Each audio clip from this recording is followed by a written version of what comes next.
in America who are not paid a salary for their full-time job. Student athletes don't just have an impact on their sports team's fans, but they also have an impact across campus as well. Colin, Felix, and I have done hours of research about this topic, and Felix and I are student athletes ourselves. Student athletes should be paid a fair salary because they don't receive enough benefits for the work that they put in. Today we are going to talk about why it is a problem to not pay student athletes, why this problem occurs on campus, and how we can fix this issue. Student athletes all across the country do not receive any salaries, and they recognize that it is an issue. Being a student athlete is a full-time job, and anyone who went through a day in their shoes would understand. Student athletes spend 6 to 8 hours per weekday practicing and doing other sports-related activities such as lifting and recovering. This leads to less time spent doing other things like working a job or homework. Athletes also have to manage school every day and also life with little to no money in their pockets for spending on free stuff. Athletes also put immense stress on themselves.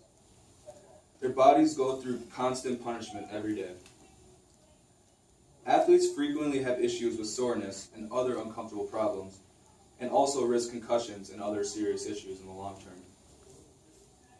Student athletes also don't get much recovery time because they practice and work out year-round with little rest. Mental stress is also a factor. Athletes are expected to uphold good grades with limited time compared to the average student. According to Jonathan Meldrum, a football player from Syracuse, it was very hard as a man playing D1 football to go to somebody and say, "I'm having a hard time." Athletes also keep down the cost for the university, but they still don't get paid. Tuition goes down for students due to fan support and the money the players bring into the college. Fans who pay to cheer for their teams help keep down the university's cost, meaning athletes are doing work that the college gets paid for. Maurice Pebbles from Complex Magazine said, "I think it's actually immoral to restrict only one class of person from benefiting to their level of worth." Now Felix will explain several reasons why student athletes won't be paid. Well, first off, I just want to say everyone likes to get paid, right? I mean, who doesn't like money, especially free money at that? Well, I'm going to explain to you guys what the cause and the reason is why athletes don't get paid, but I just want to put my opinion out there. I just feel like student athletes should get paid a lot more than what they really are getting right now.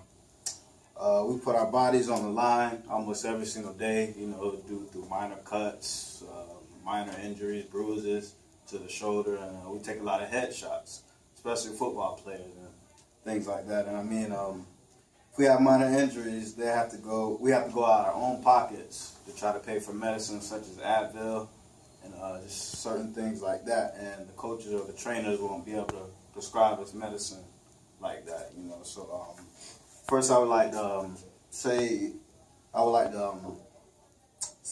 give you guys the cause and for why players don't get paid. According to Fox 13 News, pay for play isn't the answer for some college athletic scholarships. It is a grant aid and an NCAA Division I at that. It is about $65,000 if you enroll at a college with high tuition. The scholarship is $45,000 for the tuition and $20,000 for room and boarding and books too as well. Tuition and college expenses would not be allowed because the income level surpasses the IRS eligibility limit. I mean, that does make quite a bit of sense, but if you really think about it, it really doesn't. I mean, it's just like some students who try out for football teams, they're really not on a full ride, so they have to pay for things like, let's say, they have to pay for a surgery, say if they get injured, and like broken bone and just things like that, they have to go out their own pockets and pay for that. The school or the NCAA wouldn't really go out their time to pay for that. So that's just one of the reasons why. And like I said, the cause is pay for play, and there really isn't any answers for some Division I schools.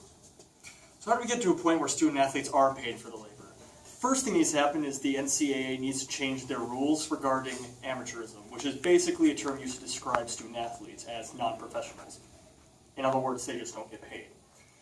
There is precedent for changing this. According to the New York Times quoted 2016, the Federal Appeals Court in California ruled against the NCAA in the case regarding them breaking antitrust law.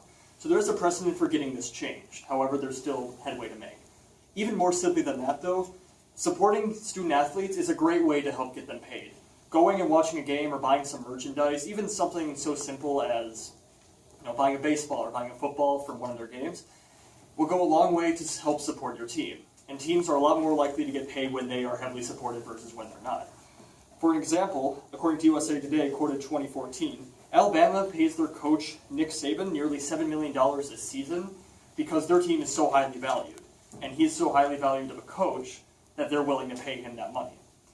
Paying a team that kind of money just isn't realistic, but paying them a small sum of that would go a long way in helping student athletes get paid for their labor. So in conclusion, student athletes should get paid for labor that they are doing.